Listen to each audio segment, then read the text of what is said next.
जय जगन्नाथ। भगवान श्री जगन्नाथ जी की अमर कथा। एक बार भगवान श्री कृष्ण सो रहे थे और निद्रावस्था में उनके मुख से राधा जी का नाम निकला।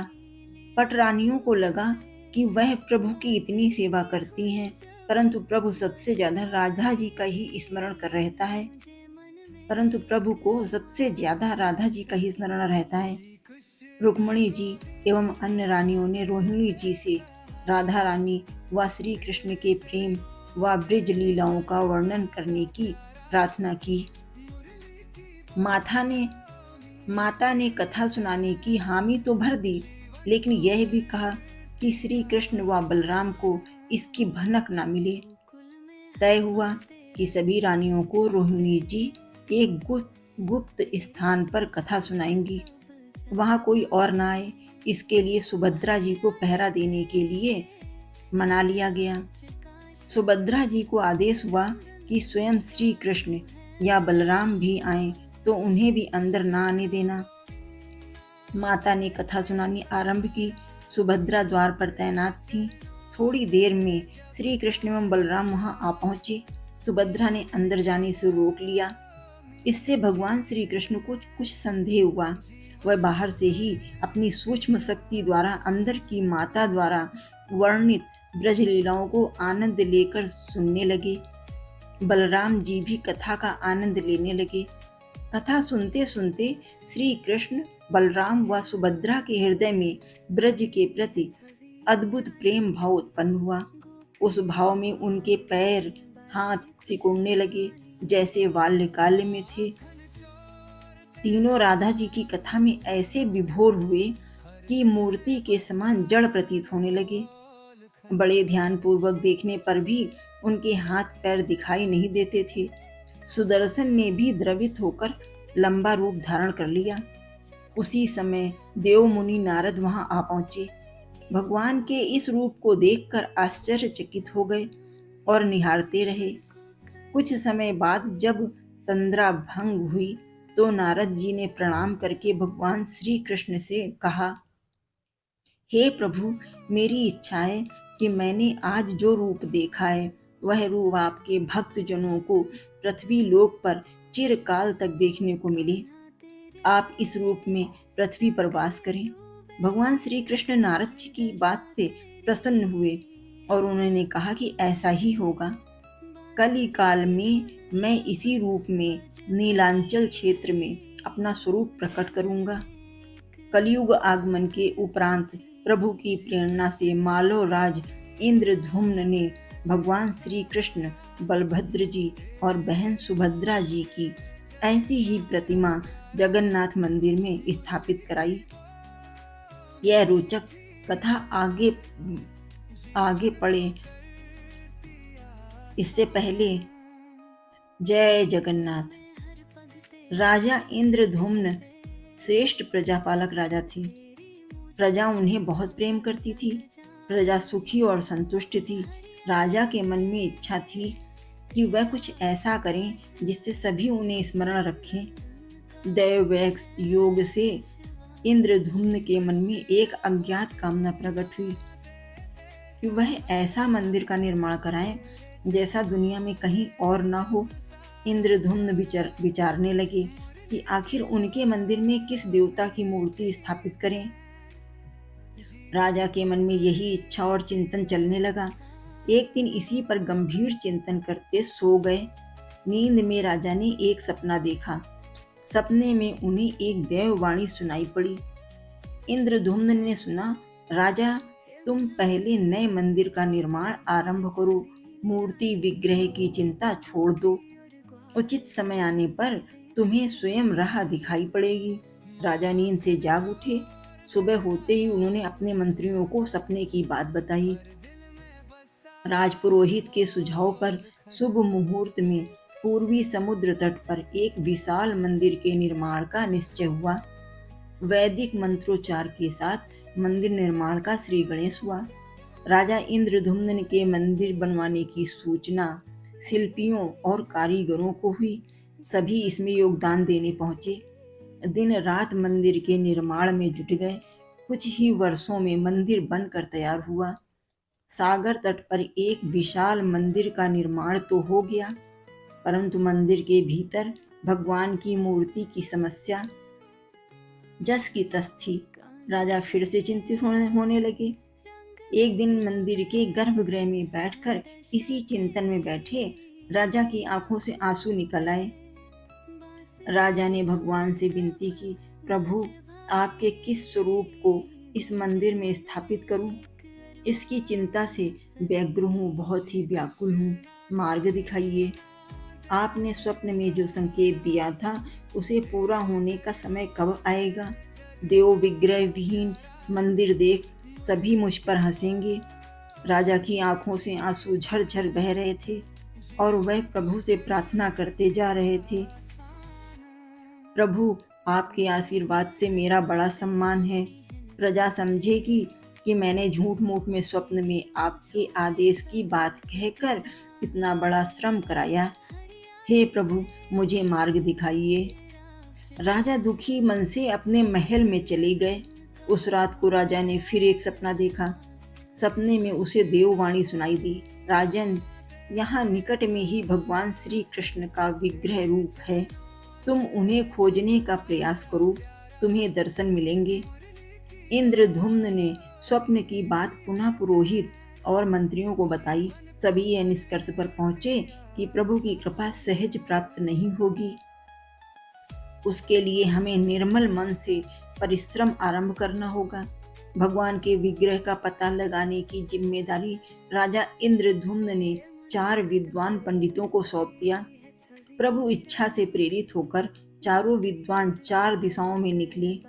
उन चारों में एक विद्वान थे विद्यापति।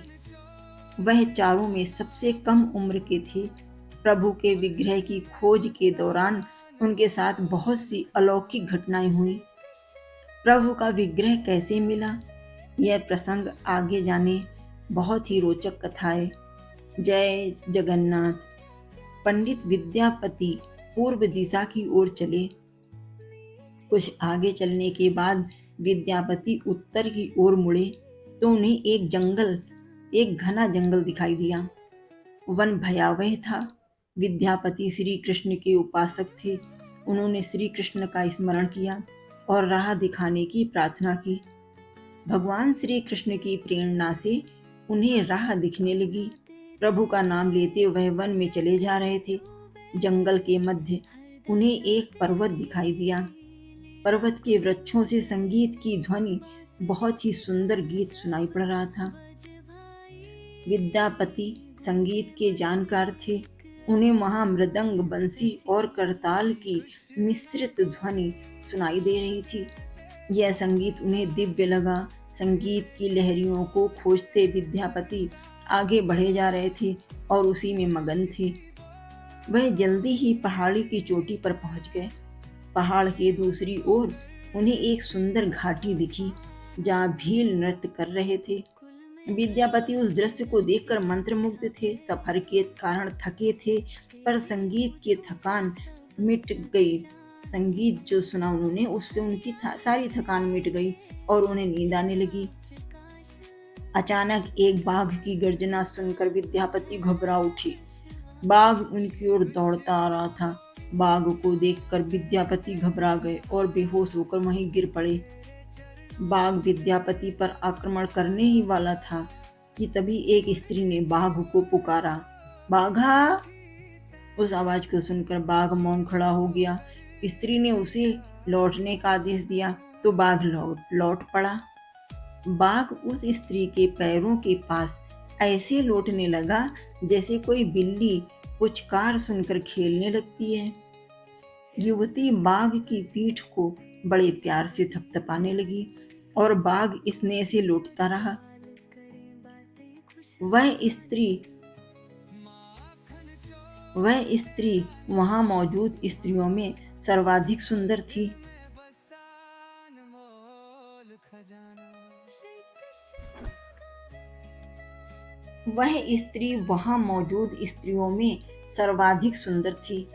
वह भीलों के राजा विश्वासु की इकलौती पुत्री ललिता थी।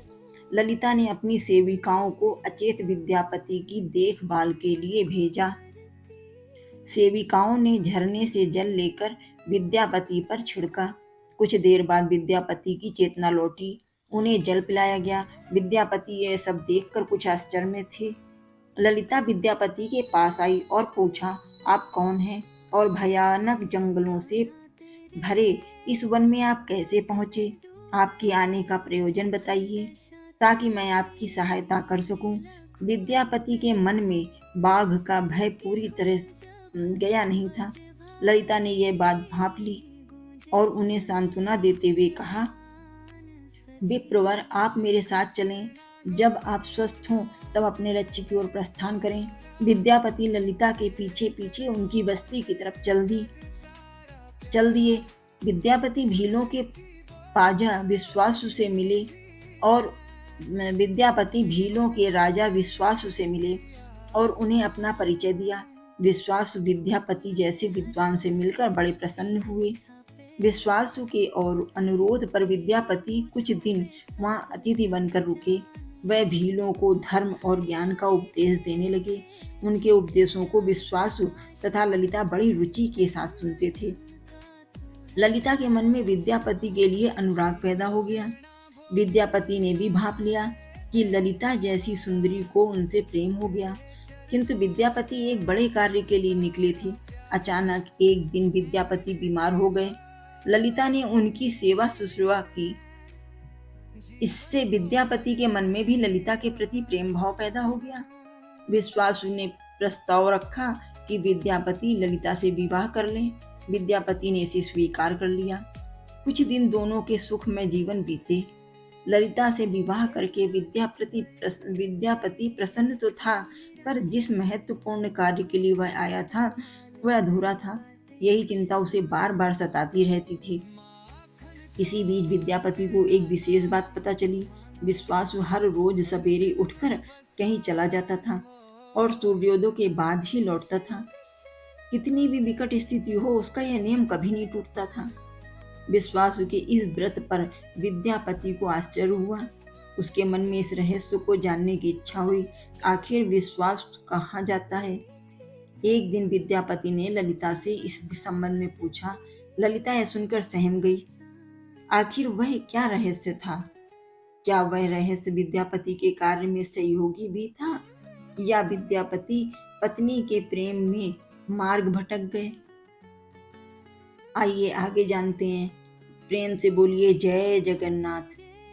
विद्यापति ने ललिता से उसके पिता द्वारा प्रतिदिन सुबह किसी अज्ञात स्थान पर जाने और सूर्योदय के पूर्व लौट आने का रहस्य पूछा। विश्वासु का नियम किसी हाल में नहीं टूटता था। चाहे किसी भी विकट स्थिति पैदा हो जाए, चाहे कितनी भी विकट स्थिति पैदा हो जाए, लेकिन वो अपने नियम को कभी नहीं तोड़ता था। ललिता के सामने धर्म संकट आ गया। वह पति की बात को ठुकरा नहीं सकती थी, लेकिन पति जो पूछ रहा था वह उसके वंश की गोपनीय परंपरा से जुड़ी बात थी, जिसे खोलना संभव नहीं था। ललिता ने कहा, स्वामी, यह हमारे कुल का रहस्य है जिसे किसी के सामने खोला नहीं जा सकता, परंतु आप मेरे पति हैं और मैं आपको कुल का पुरुष मानते हुए जितना संभव है उतना बताती हूँ। यहाँ से कुछ दूरी पर एक गुफा है जिसके अंदर हमारे कुल देवता हैं। उनकी पूजा हमारे सभी पूर्वज करते आए हैं। यह पूजा निर्बाध चलनी चाहिए। उसी पूजा के लिए पिताजी रोज सुबह नियमित रूप से जाते हैं। विद्यापति ने ललिता से कहा कि वह भी उनके कुल देवता के दर्शन करना चाहते हैं। ललिता बोली, यह संभव नहीं है। हमारे कुल देवता के बारे में किसी को जानने की इच्छा है, यह सुनकर मेरे पिता क्रोधित हो जाएंगे। विद्यापति की उत्सुकता बढ़ रही थी। वह तरह तरह से ललिता के अपने प्रेम की शपथ देकर उसे मनाने लगे।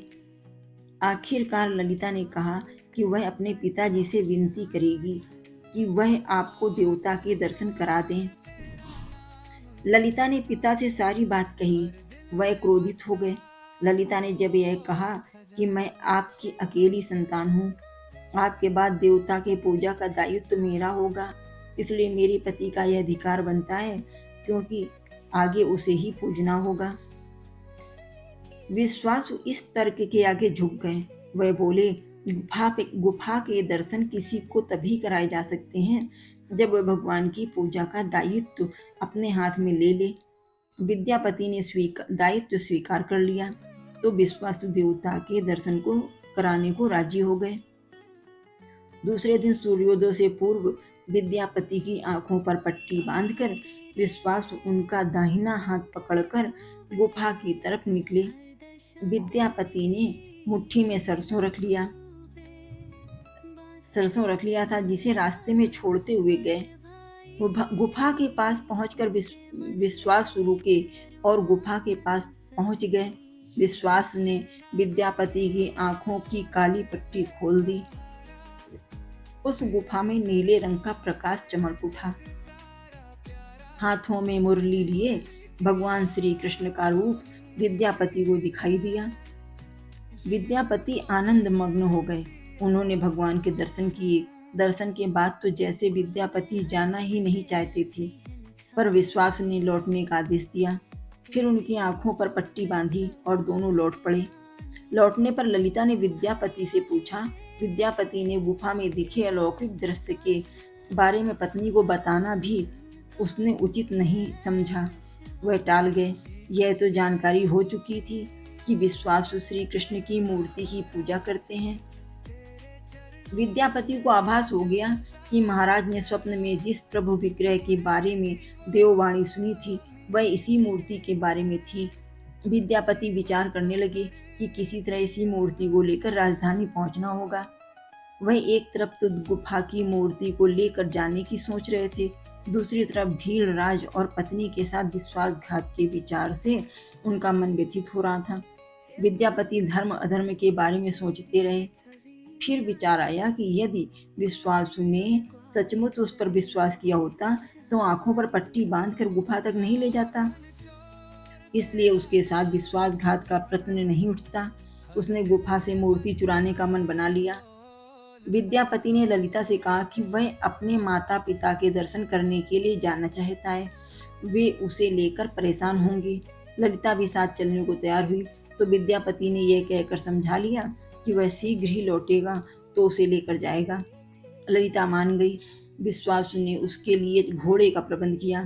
अब तक सरसों के दाने से पौधे निकल आए थे। उनको देखता विद्यापति गुफा तक पहुंच गया। उसने भगवान की स्तुति की और क्षमा प्रार्थना के बाद उनकी मूर्ति उठाकर झोले में रख ली। शाम तक वह राजधानी पहुंच गया और सीधा राजा के पास गया। उसने दिव्य प्रतिमा राजा को सौंप दी और पूरी कहानी सुनाई। राजा ने बताया कि उसने कल एक सपना देखा कि सुबह सागर में एक कुंदा बहकर आएगा। उस कुंदे की नक्काशी करवाकर भगवान की मूर्ति बनवा लेना।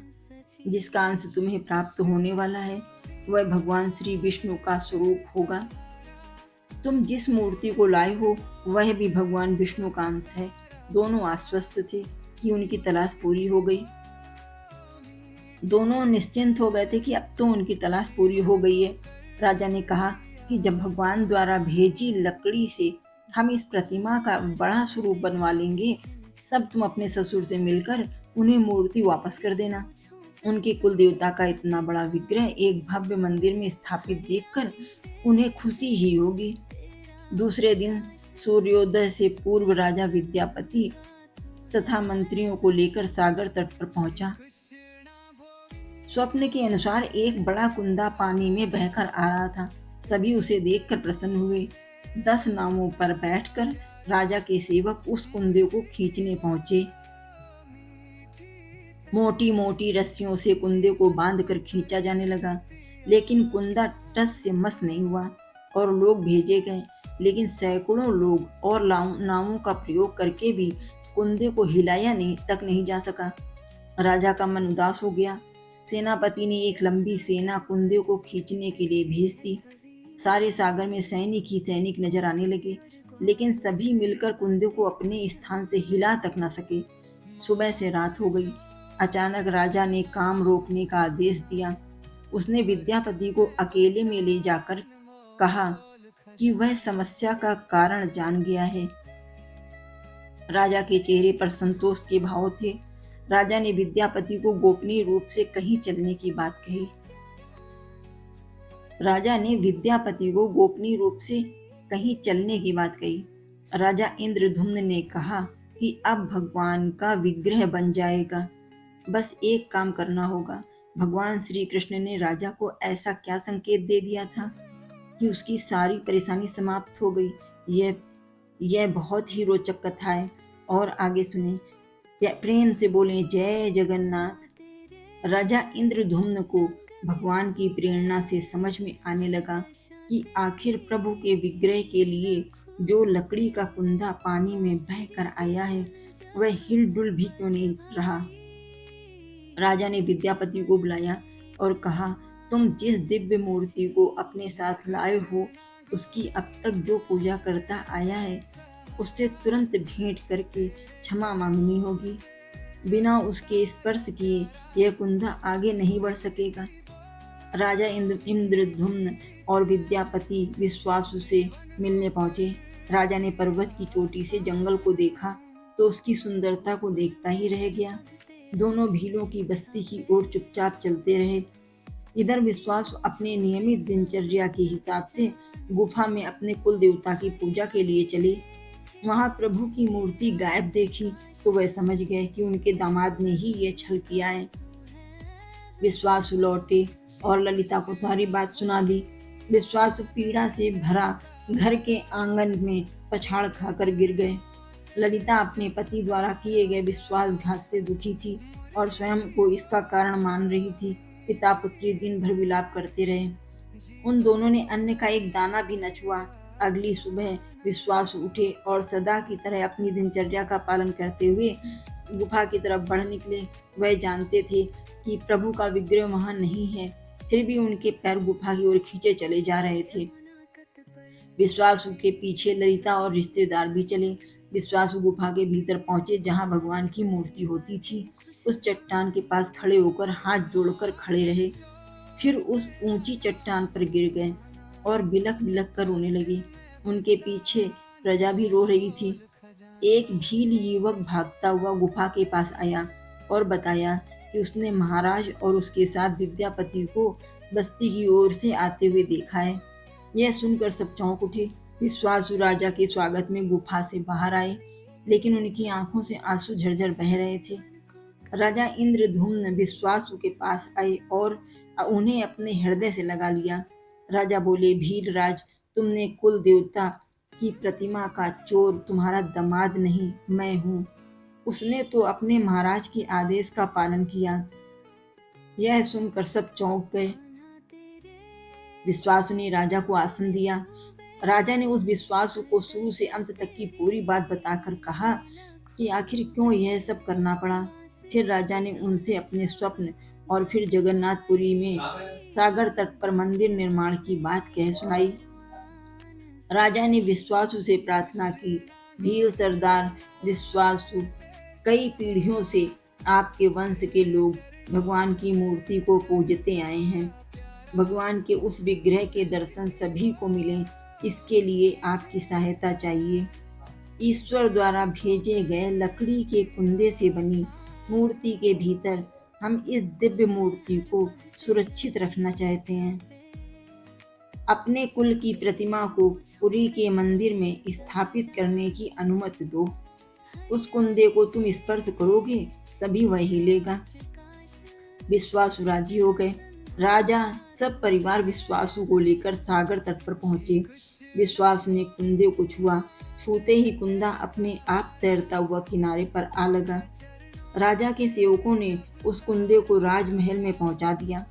अगले दिन मूर्तिकारों और शिल्पियों को राजा ने बुलाकर मंत्रणा की कि आखिर हम इस कुंदे से कौन सी देव मूर्ति बनाना शुभदायक होगा, कौन सी मूर्ति बनाए जो शुभदायक होगी, फल देगी। मूर्तिकारों ने कह दिया कि वे पत्थर की मूर्तियां बनाना तो जानते हैं, लेकिन लकड़ी की मूर्ति बनाने का उन्हें ज्ञान ही नहीं है। एक नए विघ्न के पैदा होने से राजा फिर चिंतित हो गए। उसी समय वहां एक बूढ़ा आया। उसने राजा से कहा इस मंदिर में आप भगवान श्री कृष्ण को उनके भाई बलभद्र और बहन सुभद्रा के साथ विराजमान करें। इस दैव योग का यही संकेत है। राजा को उस बूढ़े व्यक्ति की बात से सांत्वना तो मिली, लेकिन समस्या यह थी कि आखिर मूर्ति बने कैसे। उस बूढ़े ने कहा कि मैं इस कला में कुशल हूँ, मैं इस पवित्र कार्य को पूरा करूँगा और मूर्तियाँ बनाऊँगा, पर मेरी एक शर्त है। राजा प्रसन्न हो गए और उनकी शर्त पूछी। बूढ़े शिल्पी ने कहा, मैं भगवान की मूर्ति निर्माण का काम एकांत में करूँगा। मैं यह काम बंद कमरे में करूँगा। कार्य पूरा करने के बाद मैं स्वयं दरवाजा खोलकर बाहर आऊँगा। इस बीच कोई मुझे नहीं बुलाए। राजा सहमत तो थे, लेकिन उन्हें एक चिंता हुई और बोले, यदि कोई आपके पास नहीं आएगा तो ऐसी हालत में आपके खाने पीने की व्यवस्था कैसे होगी? शिल्पी ने कहा, जब तक मेरा काम पूर्ण नहीं होता मैं कुछ खाता पीता नहीं हूँ। राज मंदिर के एक विशाल कक्ष में उस बूढ़े शिल्पी ने स्वयं को 21 दिनों के लिए बंद कर लिया और काम शुरू कर दिया। भीतर से आवाजें आती थीं। महारानी गुंडीचा देवी दरवाजे से कान लगाकर अक्सर छेनी हथौड़े के चलने की आवाजें सुना करती थी। महारानी रोज की तरह कमरे के दरवाजे से कान लगाए खड़ी थी। 15 दिन बीते थे कि उन्हें कमरे से आवाज सुनाई पड़नी बंद हो गई। जब मूर्तिकार के काम करने की कोई आवाज ना मिली तो रानी चिंतित हो गई। उन्हें लगा कि वृद्ध आदमी है, खाता पीता भी नहीं, कहीं उसके साथ कुछ अनिष्ट ना हो गया हो। व्याकुल होकर रानी ने दरवाजे को धक्का देकर खोला और भीतर झांक कर देखा।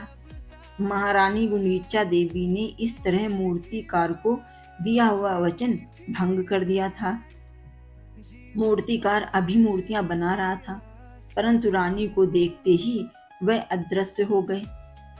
मूर्ति निर्माण का कार्य अभी तक पूरा नहीं हुआ था। हाथ पैर का निर्माण पूर्ण नहीं हुआ था। वृद्ध शिल्पकार के रूप में स्वयं देवताओं के शिल्पी भगवान विश्वकर्मा आए थे। उनके अदृश्य होते ही मूर्तियां अधूरी रह गईं। जैसे ही वे अदृश्य हुए, मूर्तियां छोड़कर चले गए और मूर्तियां अधूरी ही रह गईं, पूरी बन भी नहीं पाईं। इसी कारण आज भी यह मूर्तियां वैसी ही हैं। उन प्रतिमाओं को ही मंदिर में स्थापित कराया गया। कहते हैं विश्वांसु संभवतः उस जरा बहेलिये का वंशज था, जिसने अनजाने में भगवान कृष्ण की हत्या कर दी थी। विश्वांसु शायद कृष्ण के पवित्र अवशेषों की पूजा करता था। वे अवशेष मूर्तियों में छिपा कर रखे गए थे।